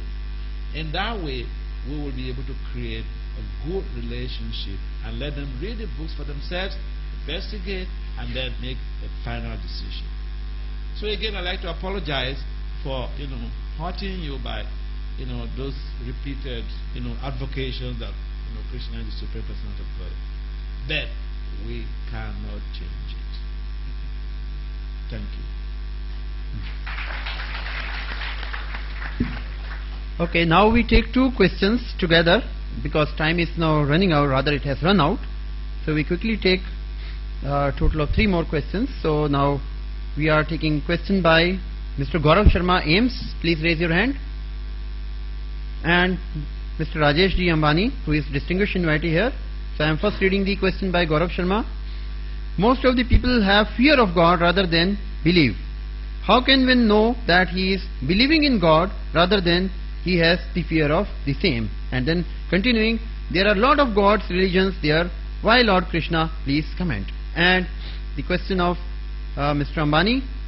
I agree about the presence of God. What is the purpose behind him not manifesting himself? So these questions will be answered by His Grace with a Priya Prabhu.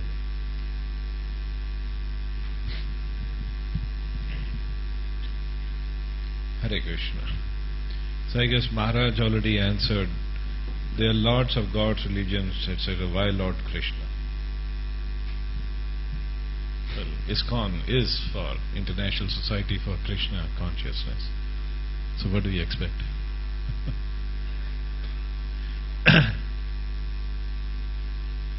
Well, why Lord Krishna? Maharaj already answered. Because Krishna is the Supreme Personality of Godhead.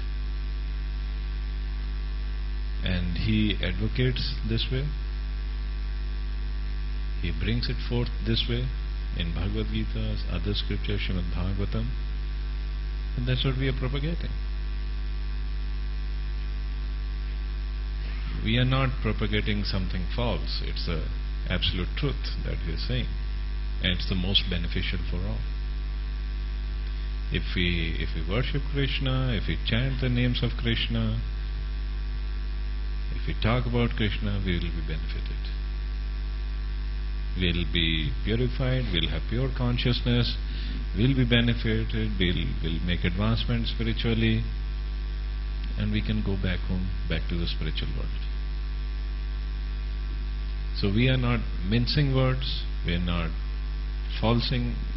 giving false reports, we are not saying this, you can do whatever you want, we'll still go to the same place. Not going to happen. Krishna says in Gita, those who worship demigods go to their lokas, those who worship me, they come to my place. It's simple as that. So same thing we are saying. So most people have fear of God rather than believe. Yes, most people have fear of God because otherwise that movie, oh my God, will not happen.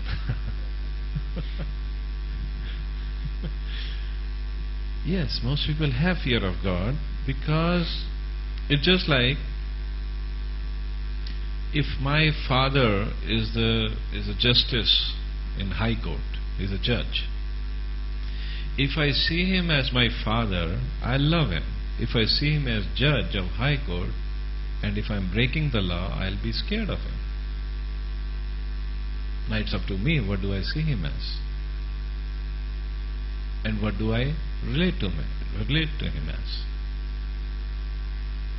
And most of people are breaking the laws, and then that's why they are afraid. Devotees, they are not afraid. Just like, there are policemen on the street. Those who have broken the laws, they'll be hiding. As soon as they see a cop, they'll be hiding behind or running around or doing something to avoid.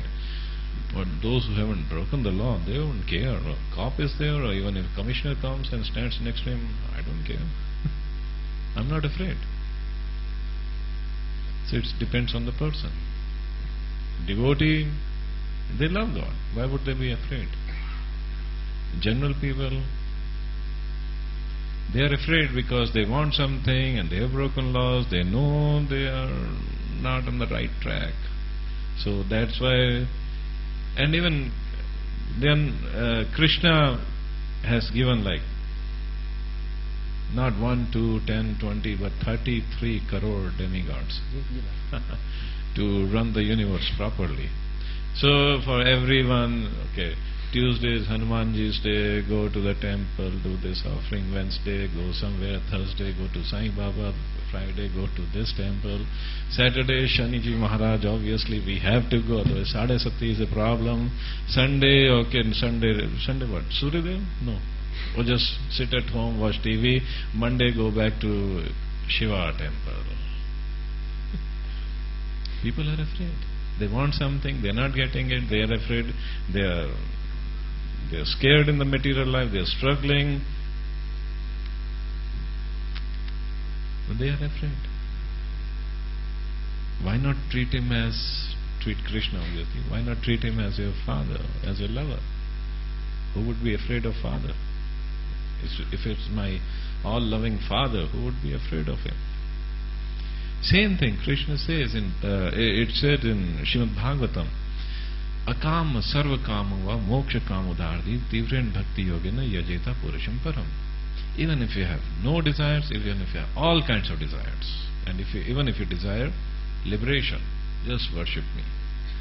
The most intelligent person will be who still worships me, even if you have all the desires. So instead of going to demigods, go to Krishna, even with all the desires, without being afraid. And moreover, one question came actually about demigods, Devi Devta and Krishna.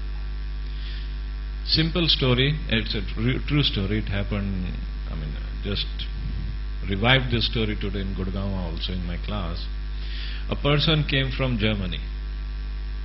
It's a true story. He wanted to know who's God. He said, in India only I can figure it out, so let me go to India. He came to India, to the taxi driver he said, take me to all the temples. So we went to all the temples, Durga temple, Hanuman temple, What else? Ganesha temple, Shani Dev, Kal Bhairav, Lord Ram, and then Krishna. And then after visiting all the temples, one day he said Krishna is God.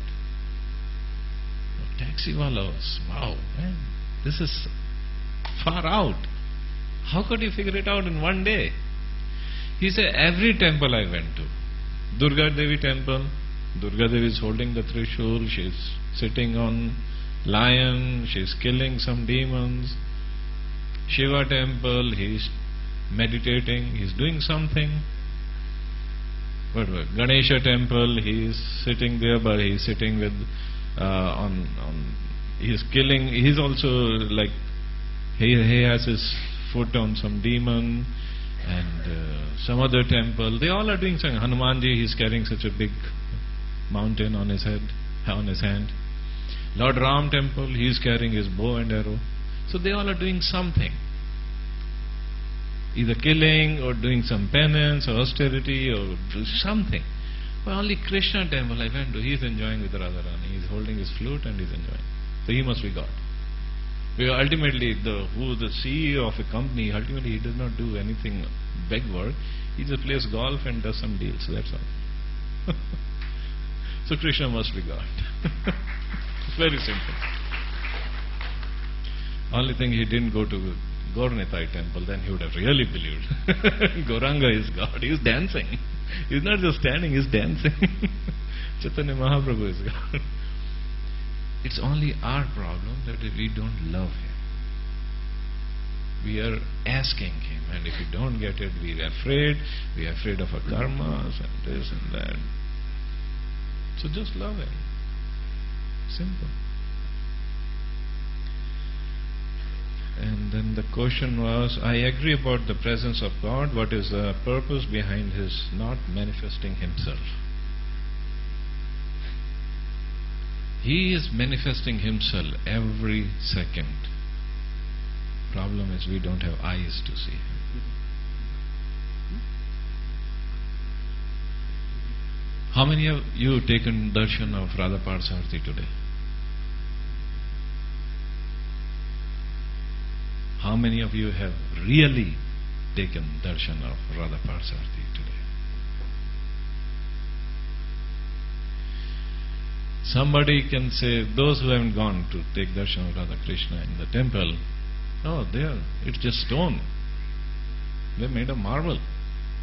Where is God? He is not stone, He is God. He is Radha Parthasarathi themselves. But we cannot see. We don't have the eyes to see God. That's the problem. He is manifesting every single second. In the form, in His personal form, in the form of His energy, He is manifesting. We just don't have the eyes. As soon as we have the eyes, that's what it says in Brahma Samhita, Premanjana Churita Bhakti Vilochanena Santa Sadaiv Hirdesha Vilokayanti. Sadaiv, Hamesha, always, they are seeing because their eyes are anointed with the love of God. That's why they can see. Just like if a boy is in love with a girl, everywhere he looks, he sees his girlfriend. He cannot see anything else. If you are in love with Krishna, everywhere you look, you will see Krishna. Nothing else. It's just up to us. That's all. Thank you. Hare Krishna. So we come to now the last question. Is by Mrs. Geeta Sharma, housewife. Mrs. Geeta Sharma. Okay. And we are clubbing with the question of Mr. Gaurav Arora, BSc Math student, Delhi University. Mr. Gaurav Arora. Okay. So the first question is, how will you prove scientifically the existence of soul, the Atma? And the related question is, why it is difficult to prove practically what is soul? I know that it is energy, and we find so many resources of energy, but then why we cannot find practically, why we cannot practically prove that energy? So these are the two questions. The answer will be provided by Dr. Abhinav Prova. I think both of the questions are same, really. So First one is, how will you prove scientifically the existence of soul?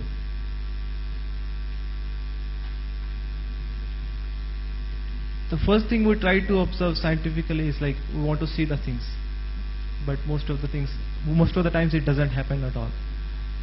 Those who are familiar with physics or either chemistry or biology, maybe they can understand like whatever analytical instruments we have in our laboratories, so they're both based on like a term called resolution. Have you heard of this term? So the resolution is, it's like how much distance separately you can separate 2 points, how much closely they are.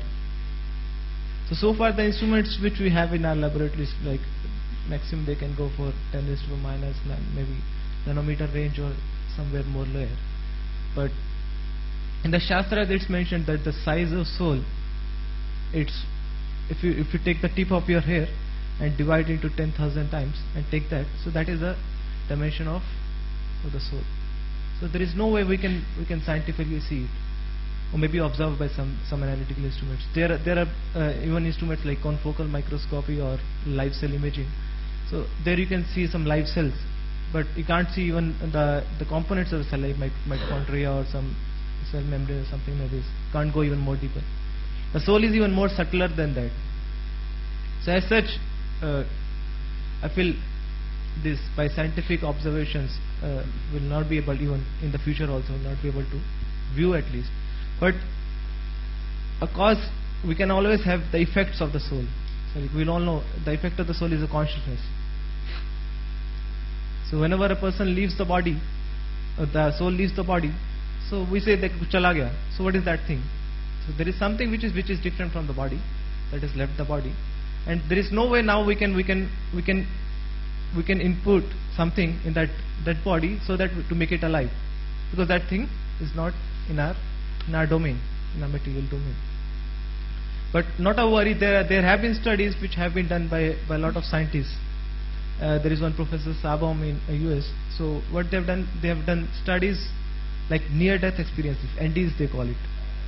So a person like who is on the deathbed, so they have done studies like they have reported like in that unconscious stage, so their soul leaves the body and it goes for a while and have some other experiences and it comes back. So they have told everything, revealed them. Then out of body experiences. Then a lot of studies has been done on reincarnation. That cannot be alive at all.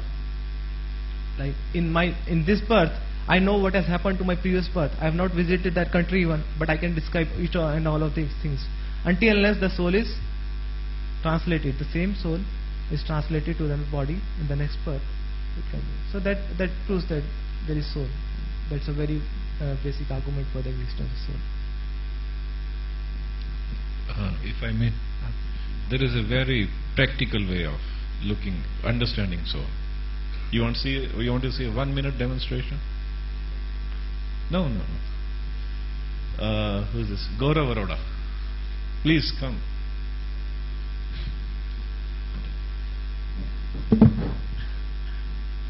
Yeah, please come to the dais.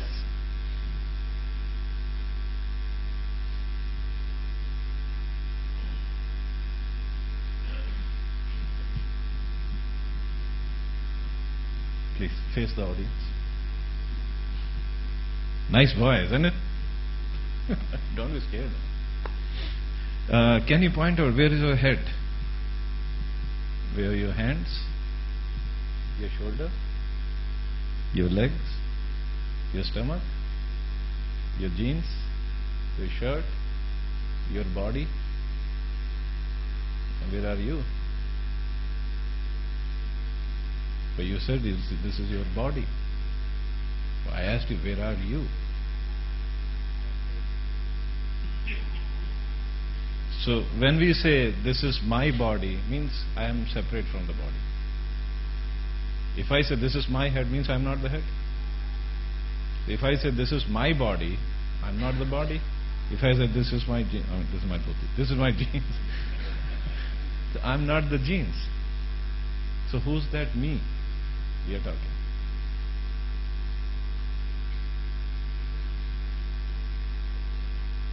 When we say this is my body, it means me is different from the body.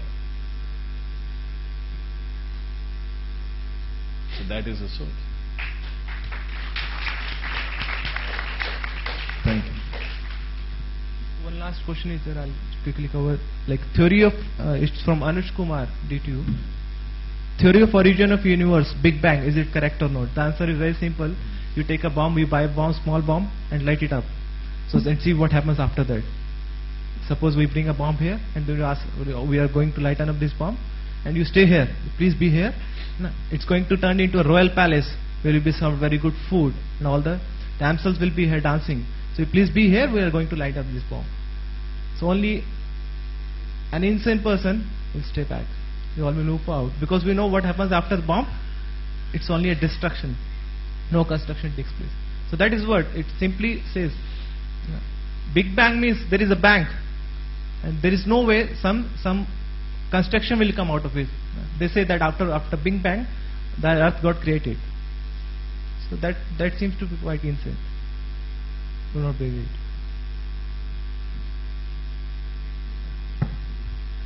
I think just one last comment, but be brief. Then we have to end the session because you all must be now waiting for Prasad. Yeah, it is just a brief comment. Thank you so much for giving me the opportunity. Just to add something about the soul. In the West, scientists tried to capture the soul. So they put the body of a dying person in a glass coffin and tried that, okay, if the soul leaves the body, they will be able to capture it. But what they found that when the soul left the body, the person died, there was a crack in that glass coffin. So they were unable to do that. Oh, thank you very much. So now we have to wrap up the session. So I am sure you have plenty of questions which we could not take up. So, but you don't have to get disappointed. Dr. Niyati Joshi will announce how you can get answers to those questions very soon. So before we end up the session, we thank all the distinguished invitees and we kindly invite them to receive a small token of appreciation. Professor Subhash.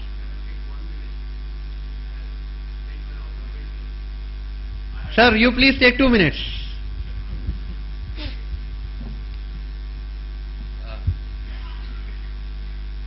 Whether God is illusion or actually existing, I had mentioned that Narendranath, before he became Swami Vivekananda, he was in search of God. He went everywhere, then ultimately he reached Dakshineshwar and met Ramakrishna Dev. He asked, have you seen God? He said, yes, I have seen. I have seen just like I see you. I see. And most of us who do the regular puja and worship, I can confirm from my own experience, if I sincerely want something, it comes in effect next day. Today I was worried. He gave me time, 9 o'clock. I was worried. My puja, unless it is over, I don't go out. He rang me up. He said, he's coming in 9:20. I got 20 minutes margin to do my puja. Now this is what? If you really sincerely want something, it comes. Thank you. I made a brief writing on science and religion. I will hand over to him. And the great scientists like Albert Einstein, Prafula Chandra Ray, they made no difference between science and religion. They say God exists just as we exist. Thank you. So, Professor Subhash, kindly come to the dais to take a small token of appreciation. Maharaj will hand over the token of appreciation.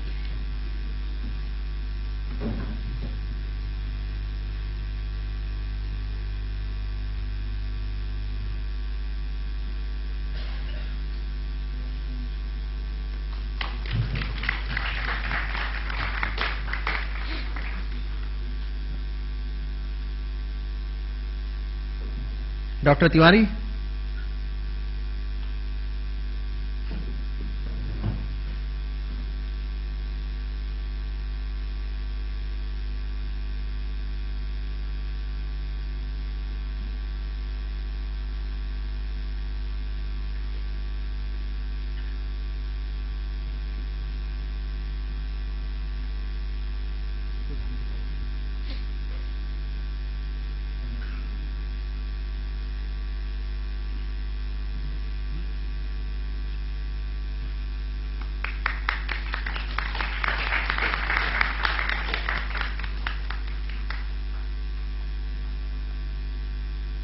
Mr. Bhattacharya.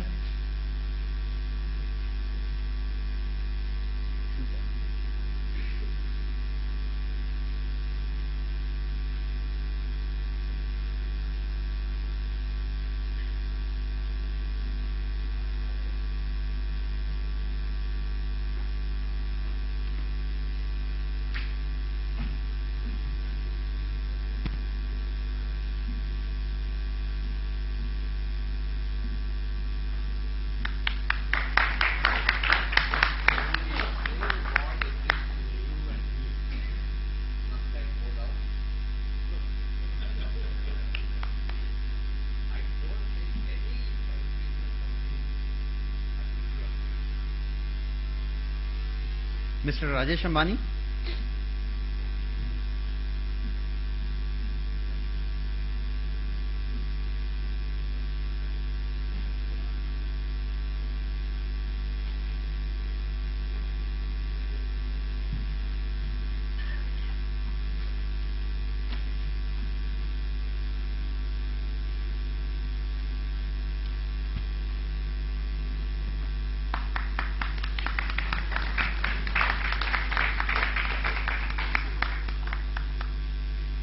Professor Jitendra Bihari.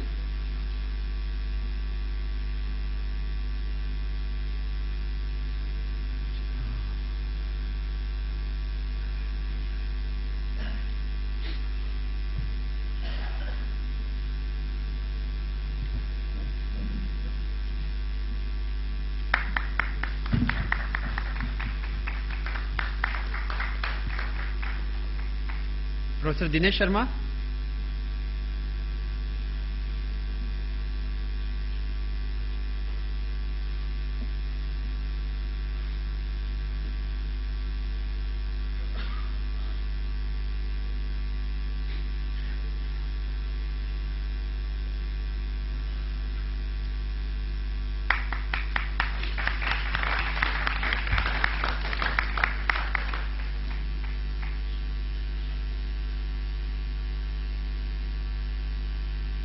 His Grace Krishna Hari Prabhu.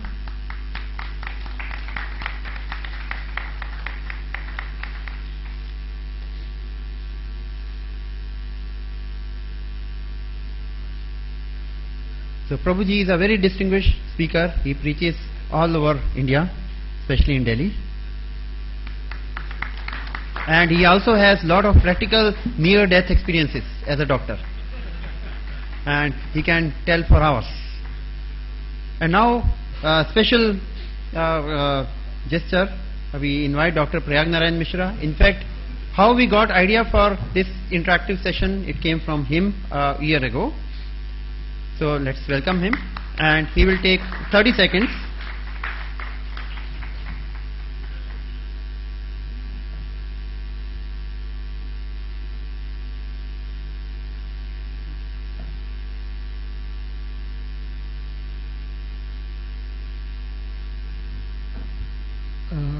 All of you have been sitting down for 2.5 hours, almost 3 hours.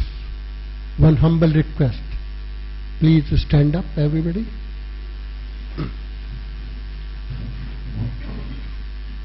Please try to raise your both hands.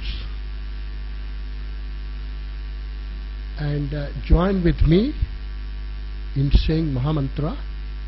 And if I turn to the left, you please turn that way. If I straight and then right, we'll do it 1 or 2 times, okay? Hare Krishna, Hare Krishna, Krishna Krishna, Hare Hare, Hare Ram, Hare Ram, Ram Ram, Hare Hare. Keep on raising your hand and let me show you.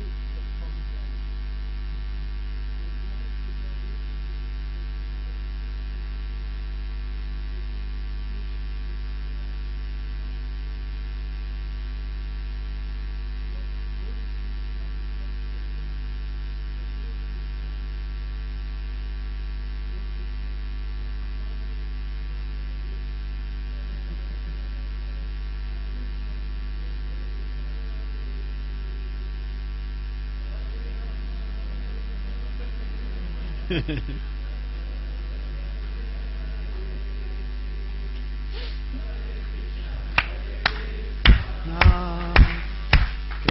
Krishna Hare Hare Hare Rama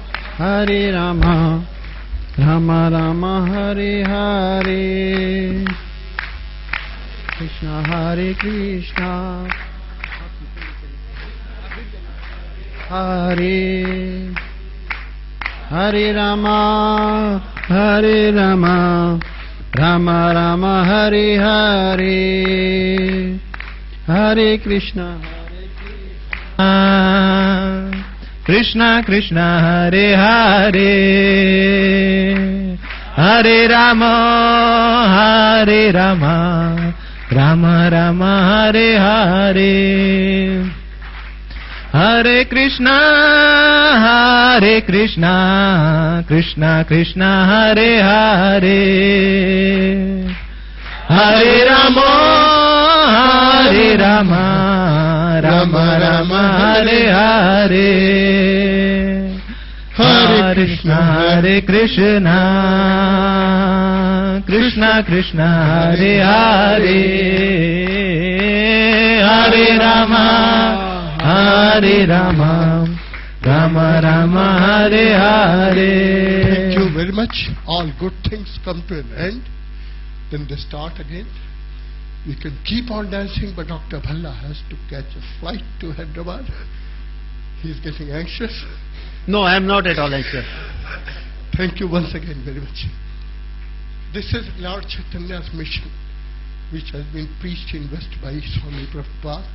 Let's all enjoy love and bliss of Krishna. Thank you once again. One announcement.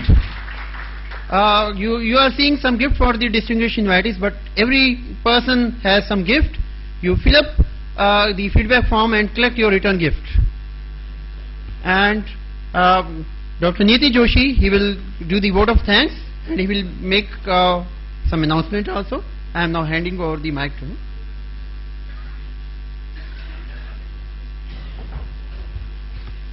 Hare Krishna. Thank you, Dr. Bhalla. Now I think that all of you must have been waiting for the lunch, but only 2 minutes I will take, because it is very important to thank all those who have made this program a successful event. I think all of you have enjoyed this program. First and foremost, I would like to thank